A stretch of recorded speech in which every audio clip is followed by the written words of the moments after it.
Bismillahirrahmanirrahim. Assalamualaikum warahmatullahi wabarakatuh. Waalaikumsalam warahmatullahi wabarakatuh. Alhamdulillahirabbil alamin. Wassalatu wassalamu ala asyrafil anbiya'i wal mursalin wa ala alihi wa ashabihi ajma'in. Allahumma la ilma lana illa ma 'allamtana innaka antal alimul hakim. Allahumma ighfir lana washfi marḍana warham mautana ya rabbal alamin. Kaum muslimin jamaah masjid Istiqamah yang dirahmati Allah Subhanahu wa taala. Yang pertama, kita bersyukur kepada Allah Subhanahu wa taala atas izin Allah kita semua mendapatkan hidayah dari Allah Subhanahu wa taala, karena sesungguhnya hidayah itu tidak diberikan kecuali kepada hamba-hamba Allah yang dicintai. Kata Nabi SAW, sesungguhnya Allah Subhanahu wa taala memberikan dunia kepada yang dicintai dan yang tidak dicintai, sedangkan memberikan agama atau iman hanya kepada hamba-hambanya yang dicintai. Semoga kita termasuk hamba-hamba Allah yang dicintai Allah Subhanahu wa taala. Salawat dan salam tersampaikan kepada Nabi kita Nabi Muhammad sallallahu alaihi wasallam beserta keluarga beliau, para sahabat dan seluruh umat manusia yang mengikuti jalannya. Kaum muslimin yang dirahmati Allah Subhanahu wa taala, pada hari ini yang pertama ana ucapkan taqabbalallahu minna wa minkum, selamat Idul Fitri, karena masih bulan Syawal. Semoga puasa kita diterima oleh Allah, qiyamul lail kita diterima oleh Allah, dan semoga dapat memasuki Ramadan yang akan datang. Selanjutnya hari ini insyaallah materinya adalah mengenai sumpah dan dendanya.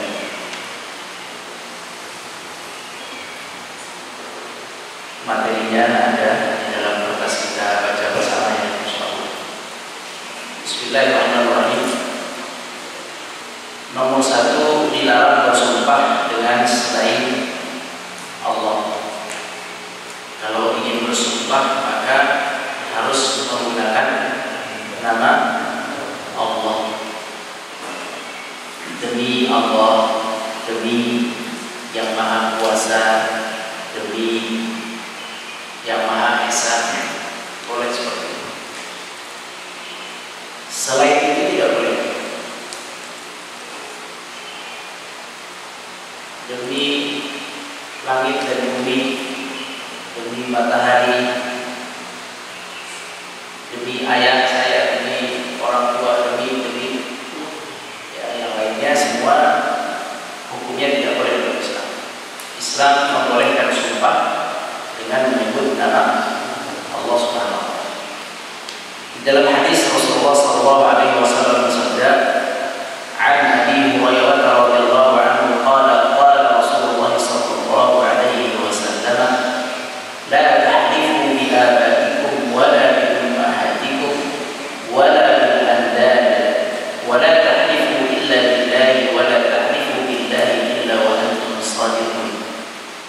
Dari Abu Hurairah radhiyallahu anhu, Rasulullah sallallahu alaihi wasallam bersabda, "Janganlah kalian bersumpah dengan nama ayah kalian, jangan pula dengan nama ibu kalian." Ini kebiasaan orang jahiliyah, bersumpah dengan ayah dan bersumpah dengan ibu, demi ayah dan demi ibu. Jangan pula dengan nama sesembahan kalian selain Allah. Mereka bersumpah dengan Lata, Uzza, Hubal, dan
Shallallahu Alaihi Wasallam pernah mendapati Umar bin Khattab radhiyallahu anhu ketika dalam perjalanan beliau bersumpah dengan nama ayahnya. Kemudian Rasulullah Shallallahu Alaihi Wasallam menegurnya seraya berkata, sesungguhnya Allah melarang kalian bersumpah dengan nama ayah kalian. Barang siapa yang hendak bersumpah, maka bersumpahlah dengan nama Allah atau diam. Hadis riwayat Malik.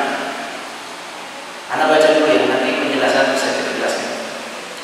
Hadis ini secara khusus melarang kita untuk bersumpah dengan nama Bapa.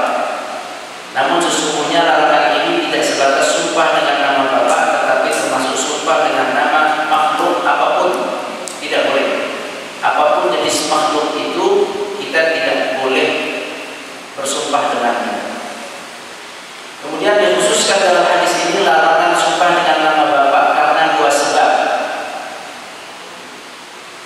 Nabi mendengar Umar bin Khattab radhiyallahu anhu bersumpah dengan nama bapaknya. Ya, jadi hadis ini, kenapa hadis ini berbicara jangan bersumpah dengan nama bapakku? Karena memang ketika itu Umar bin Khattab sedang bersumpah dengan nama bapaknya. Jadi hadisnya larangan bersumpah dengan menyebut bapak. Tapi sebenarnya secara umum hadis ini berlaku larangan sumpah dengan menyebut semua makhluk, tidak hanya dengan menyebut bapak, gitu ya maksudnya. Kemudian yang kedua, kebiasaan bangsa Arab Quraisy Jahili yang umumnya mereka bersumpah dengan nama bapak mereka. Jadi sudah biasa orang-orang Arab Quraisy itu dulu di antara kebiasaan jahiliyah mereka membanggakan nenek moyang mereka. Itu sudah kebiasaan. Jadi ini saya anaknya fulan, saya cucunya fulan, ini kampung ini yang punya kakek saya. Itu dalam Islam nggak ada itu. Walaupun kakek kita yang punya, kalau kita tidak ke masjid, kita tidak membangun masjid, atau kita tidak berbuat baik, tidak ada gunanya itu. Di dalam kebiasaan jahiliyah, mereka mengagungkan nasab berlebihan, sangat berlebihan. Saking berlebihannya nasab atau qabilah ini, Pak, kebiasaan orang Arab, jika ada salah satu dari saudaranya yang dilukai atau dibunuh oleh suku lain, gitu ya, maka suku ini tidak akan berpikir kenapa dibunuh, dia langsung serang suku sana. Ini jeleknya jahiliyah secara sosial. Jadi ketika terjadi perselisihan antar suku, saya nggak perlu tahu kenapa suku ini bertikai. Enggak, pokoknya suku saya akan bantu. Zaliman atau mazluman. Baik suku saya ini zalim atau suku saya ini dizalimi, saya nggak peduli. Saya akan bela darah daging dan nasab saya.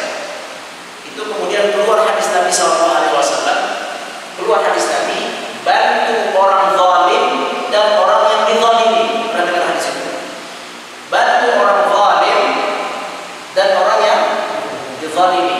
Para sahabat berkata, orang yang dizalimi saya bisa bantunya, dizalimi kita bantu. Tapi bagaimana orang yang zalim, ya Rasulullah? Bagaimana cara bantunya? Kata Nabi, larang dia dari kezaliman. Dilarang dari kezaliman artinya membantu orang yang zalim. Itu hadis muncul disebabkan orang-orang Arab jahiliyah terlalu mengagungkan nasab sehingga mereka membela nasabnya walaupun zalim, membela dengan cara ikut, bukan membela dengan cara melarang, gitu ya. Jadi status bapak di zaman Arab dulu itu berlebihan. Ada baiknya, ada buruknya. Ada baiknya, ada buruknya. Cuman buruknya tadi yang kita sebutkan, diantaranya saking mengagungkan ayah-ayah mereka, mereka bersumpah dengan atas nama ayah, dan mereka sangat sering bercerita tentang ayah mereka. Dalam Al-Quran disebutkan, فَإِذَا قَضَيْتُمْ مَنَاسِكَكُمْ فَاذْكُرُوا اللَّهَ كَذِكْرِكُمْ آبَاءَكُمْ أَوْ أَشَدَّ ذِكْرًا فَمِنَ النَّاسِ مَن يَقُولُ رَبَّنَا آتِنَا فِي الدُّنْيَا وَمَا لَهُ فِي الْآخِرَةِ مِنْ خَلَقٍ. Kebiasaan bangsa Arab dulu, jika mereka selesai ibadah haji, orang Arab kan agamanya apa Pak? Sebelum Nabi, agamanya apa? Arab Quraisy di Makkah. Orang Quraisy Makkah agamanya agama siapa yang terkait ini? Nabi siapa? Ibrahim. Nabi Ibrahim. Agama mereka agama Nabi Ibrahim, dan mereka bangga ya. Bangga sebagai penerus agama Nabi Ibrahim. Tapi agamanya dihancurin, rusak. Kenapa dirusak? Karena tidak ada Nabi setelah Nabi Ismail. Nabi Ibrahim diutus, setelahnya siapa? Setelahnya siapa? Ibrahim di Mekah. Ibrahim, kemudian Ismail. Dari Ismail sampai Nabi Muhammad ada Nabi dari Mekah. Ribuan tahun Pak, itu sekitar 40 tahun tidak ada Nabi. Satu kampung itu, jika dia semuanya beribadah kepada Allah, coba aja, semua beribadah kepada Allah, kemudian Allah matikan di situ orang yang mengemban amanah wahyu, itu kampung pasti sesat, pasti 100% sesat. Itu sudah pasti. Jangankan itu, masjid aja. Kalau masjid tidak konsultasi ke ustaz, bisa macam-macam di masjid itu. Bagaimana menyalurkan fidyah, menyalurkan zakat, macam-macam Pak nanti fatwa-fatwa itu. Adalah yang menyalurkan fidyah dijadikan fidyah nasi Jumat. Saya pernah ditanya, hukum masjid menyalurkan fidyah untuk nasi Jumat kan aneh Pak. Jadi keluar fatwa-fatwa yang nggak benar di sini. Tujuannya apa? Memberi makan, karena fidyah memberi makan. Iya, tapi orang sholat Jumat itu ada yang kaya, ada yang miskin. Jadi suatu kaum jika dia beriman kepada Allah, taat, mengerti agamanya, kemudian di kaum itu Allah matikan orang yang mengerti agama, sisa kaum-kaum yang seterusnya mengikut, pasti 100% kaum itu akan sesat. Sampai Allah utus orang lagi untuk memahamkan tentang Al-Quran dan tentang wahyu yang pernah turun di kaum ini. Ya. Contohnya adalah bangsa Yahudi yang ada di daerah Palestina sana. Palestina Mesir lah, antara itu dua. Itu diturun Nabi berturut-turut, Nabi ke Nabi, berderet pada putus bisa. Ibrahim Palestina, Ishak Palestina, Yakub Palestina. Diturunkan lagi kemudian ke Yusuf pindah ke Mesir. Di Mesir kemudian turun nanti para nabi di sana, kemudian balik lagi ke Palestina. Palestina balik lagi nanti ada Nabi Daud, Nabi Sulaiman. Kemudian nanti disambut dengan Yahya, Zakaria, Yahya, Isa. Di sana semua di Palestina. Nyambung. Jadi ada yang lurus di sana. Walaupun banyak yang menyimpang, tapi di Mekah bukan apa, tidak disambung oleh Allah Subhanahu Wa Taala. Ada hikmah dari Allah Subhanahu Wa Taala. Hikmahnya Allah ingin memutus yang terakhir Nabi Muhammad SAW di situ dengan kondisi umat yang paling hancur, umat yang sudah ditinggalkan oleh nabinya ribuan tahun. Sedangkan di daerah Palestina, Mesir masih ada umat yang lurus. Saya ntar kalau cerita kepanjangan, saya balik lagi ke sini. Jadi intinya balik lagi ke sini. Umat Quraisy beragama Ibrahim. Hanya saja mereka berubah agama itu dengan cara halus, dan perubahan itu banyak sekali, semuanya sama. Tidak perlu saya sebutkan di sini.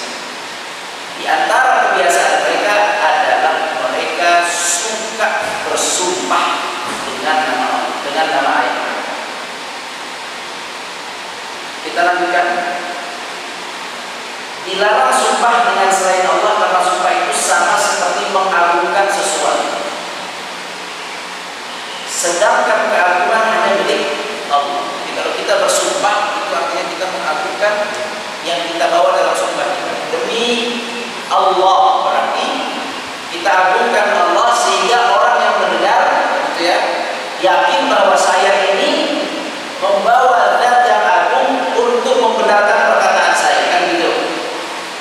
Jadi sumpah itu membawa seperti rekomendasi atau seperti apa ya istilah kita, backup sumpah itu. Saya bawa atas nama benar supaya Anda yakin saya benar. Nah makanya dilarang kita bersumpah kecuali atas nama Allah. Kenapa dilarang bersumpah kecuali atas nama Allah? Karena kita membackup, membawa jaminan di belakang kita bahwa apa yang kita ungkapkan itu benar. Nah, siapa penjaminnya? Dalam Islam harus Allah Subhanahu wa taala. Tak boleh kita memohon penjamin dalam hal sumpah kepada yang lain. Harus atas nama Allah Subhanahu wa taala.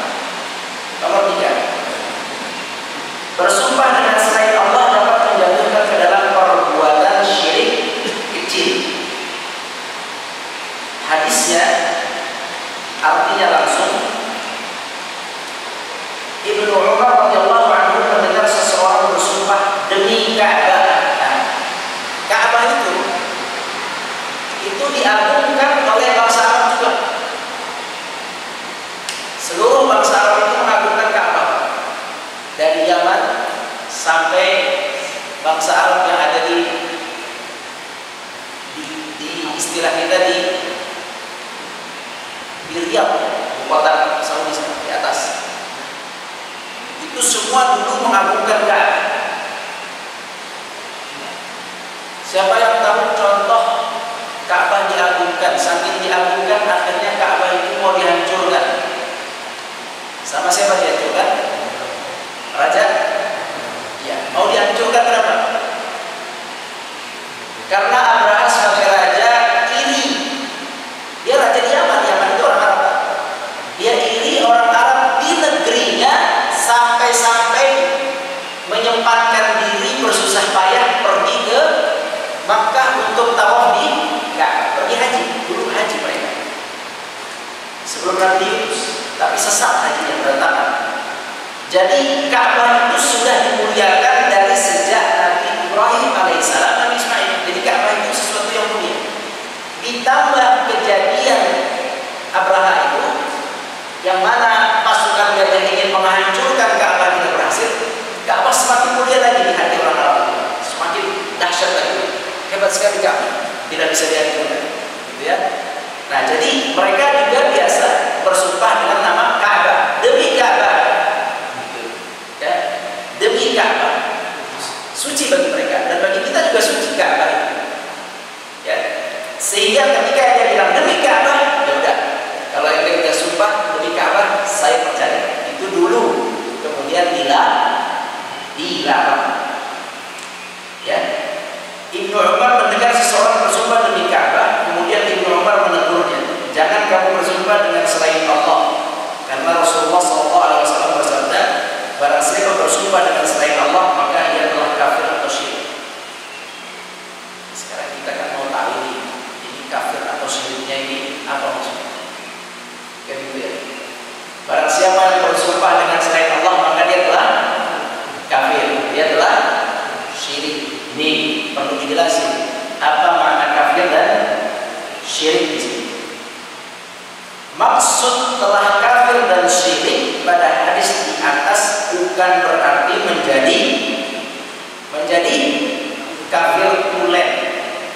Sama nih seperti orang yang meninggalkan sholat di dalam hadis kufur atau kafir. Tarkus sholati kufrun, meninggalkan sholat adalah kafir. Orang yang tidak sholat Pak, wafat perlu disolatkan nggak jenazah? Ini jadi pembahasan para ulama. Ada fatwa yang baru tidak disolatkan, tapi fatwa yang terotentik dari para ulama terdahulu Pak tetap disolatkan. Walaupun dia tidak sholat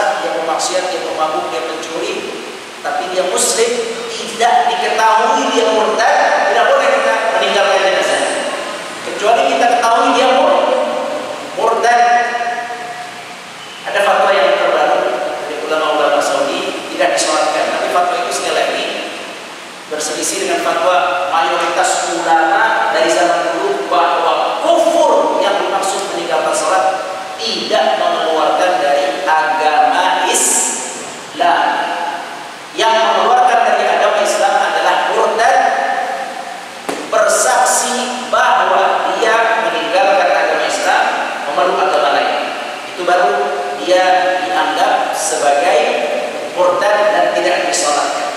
Nabi SAW pun dulu mensolatkan orang-orang munafik. Orang munafik ini diantara ciri khasnya selalu menyelisih perintah Nabi SAW. Selalu. Nabi suruh perang, dia tidak mau. Nabi suruh infak, dia tidak mau. Dia menghina orang Islam yang infak. Nabi suruh ibadah, dia ibadah malas-malas. Orang-orang munafik. Ya, jadi orang-orang munafik ini dulu di zaman Nabi disolatkan. Dan mereka orang munafik ini lebih dahsyat daripada orang kafir karena dia rusuk dari dalam. Tapi disolatkan. Nah, artinya apa? Bahwa yang dimaksud syirik atau kafir dalam hadis ini sama dengan yang hadis tersebut. Bukan berarti orang yang bersumpah dengan nama selain Allah kemudian dia kafir, tulen, keluar dari Islam, atau syirik besar keluar dari Islam. Tidak. Maksudnya adalah, dilihat, maksudnya adalah ia terkena perkara syirik kecil, ya, syirik kecil. Tapi tetap kita harus hindari, jangan kita sumpah dengan nama selain Allah. Ya, tetap kita harus hindari. Baik, kita lanjutkan. Imam At-Tirmidzi berkata, maksud hadis ini bukanlah menjadi kafir atau musyrik karena Umar pernah bersumpah dengan nama ayahnya dan tidak dihukumi kafir atau syirik oleh Rasulullah. Ya, itu. Jadi bukan berarti orang yang bersumpah dengan nama selain Allah kafir atau syirik, menjadi kafir yang keluar dari Islam. Tidak. Namun maksudnya adalah syirik kecil seperti riya. Nabi bersabda, riya adalah syirik kecil. Itu maksudnya. Bersumpah dalam kedustaan merupakan dosa besar. Barang siapa yang bersumpah tapi dia berbohong.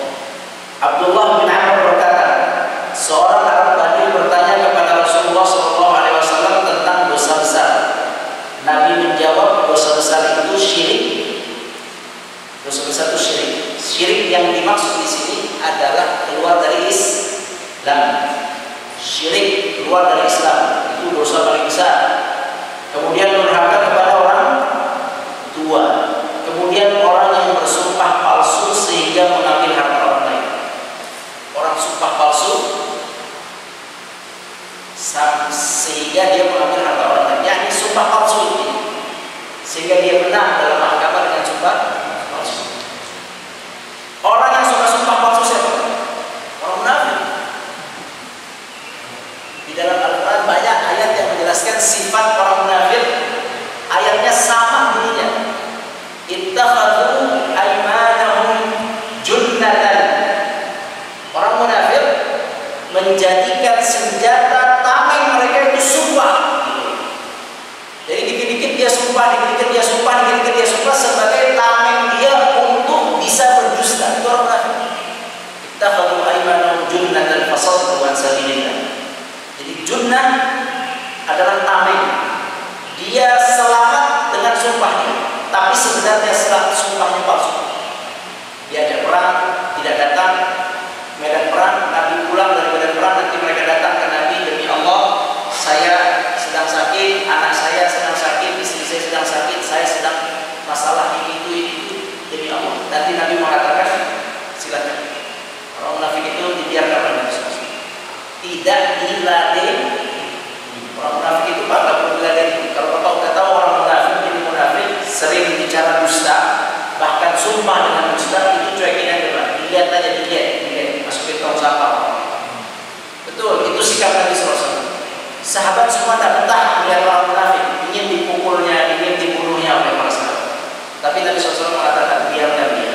Karena kalau kita bertengkar dengan orang munafik, musuh akan mengatakan, kata Nabi, kalau kita bertengkar dengan orang munafik, maka dari luar Islam akan melihat orang kafir akan melihat Muhammad bertengkar dengan saudaranya. Ya, orang luar melihatnya begitu. Orang kafir di Mekah akan melihat Muhammad bertengkar di Madinah dengan sahabatnya. Makanya kalau ada orang munafik, rata-rata munafik itu kan sama bajunya, sama-sama putih, sama-sama Islam, sama pakai peci kan? Itu munafik itu begitu. Masa pakai bulat-bulat begini. Ya, kalau Bapak udah tahu tandai cuekin aja, nggak diemin, gila. Itu cara untuk menangani orang munafik. Nah, jadi di antara ciri orang munafik adalah bersumpah palsu, dan sumpah palsu itu adalah salah satu dosa besar. Hati dalam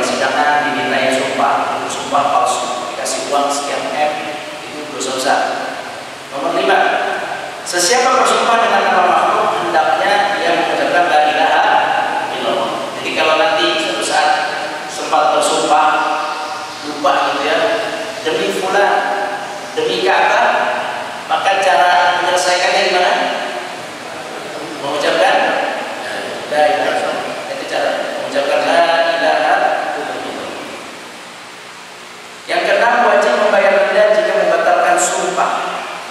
Wajib membayar denda jika membatalkan sumpah. Ini ada kisahnya cukup menarik. Dari Abu Hurairah radhiyallahu anhu, beliau berkata, ada seorang laki-laki yang berada di rumah Nabi SAW hingga larut malam. Jadi dia di rumah Nabi sampai malam. Kemudian pulang ke rumahnya. Ternyata anak-anaknya sudah lelah tidur. Istrinya pun menyuguhi kepadanya makanan. Namun dia bersumpah tidak akan makan jika tidak bersama anak-anaknya. Dia seorang bapak, dia cerita sama anaknya, dia bilang saya gak makan, nunggu anak-anak bangun besok pagi. Sekarang saya gak akan makan. Selang beberapa saat dia berubah pikiran dan akhirnya dia memakan makanan. Lapar juga ya, malam hari pulang gak makan, katanya nunggu anaknya udah tidur, jadi dia tak mau makan. Tapi lama-lama dia lapar, berubah pikiran, akhirnya dia makan juga. Tapi tadi sudah sumpah tadi, saya demi Allah gak mau makan kecuali anak-anak bangun. Terus gimana? Akhirnya dia batalkan sumpahnya, dia makan juga malam itu. Nah, namanya orang Islam, para muslim, sahabat, khususnya para sahabat itu paling takut dengan salah mengenai hukum. Itu sahabat. Kalau kita berani berbuat, tidak mau bertanya, ini halal atau haram? Jangan tanda jabatan kalau nanya, jadi haram, nggak bisa bergerak kita begitu. Jadi mendingan kita bergerak aja daripada tanya nanti Ustaz Fulan susah, hukumnya dikit-dikit haram, semuanya nggak boleh. Mendingan kita jalan aja. Manusia begitu. Nah kalau sahabat rata-rata tidak, mereka pasti akan hati-hati dan bertanya kepada Nabi SAW. Saya mau jualan A, saya kerja sama A, ini akadnya benar nggak? Saya mau beli ini akadnya benar nggak? Itu sebaiknya ditanya, hati-hati masalah ini. Ini ada uang nggak jelas datang dari fulan seperti ini, kira-kira halal atau tidak? Ini mau mengeluarkan fidyah, begini caranya, benar atau tidak? Ini mau mengeluarkan zakat, ini kesini, benar atau tidak? Ditanya Pak kepada yang ahli. Kalau enggak nanti kayak bangsa Quraisy tadi, berantakan agama ini kalau enggak ditanya kepada orang yang mengerti. Saya aja masih belajar dan masih bertanya. Untuk diri saya tanya kepada ustaz-ustaz atau guru-guru syekh-syekh yang saya belajar kepada mereka, saya tanya, ini gimana hukumnya? Saya udah tahu tapi saya ragu, saya pengen tanya, pengen minta pendapat beliau. Tanya, gak apa-apa ditanya. Nah jadi seperti ini para sahabat biasanya kalau melakukan sesuatu dia takut tanya kepada Nabi SAW. Ya Rasulullah, saya semalam bersumpah demi Allah nggak mau makan, tiba-tiba lapar juga, gitu ya. Akhirnya saya makan juga. Gimana nih hukumnya? Kata Nabi SAW, barang siapa bersumpah kemudian dia melihat apa yang lebih baik dari sumpahnya,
Nomor 2, kalau mau lebih mahal dari makanan, beli pakaian. Kalau makanan kan 10.000, nasi padang 20.000, kalau pakaian kan 100.000. Ini pilihan, bukan harus semua, tidak, ini atau. Jadi memberi makan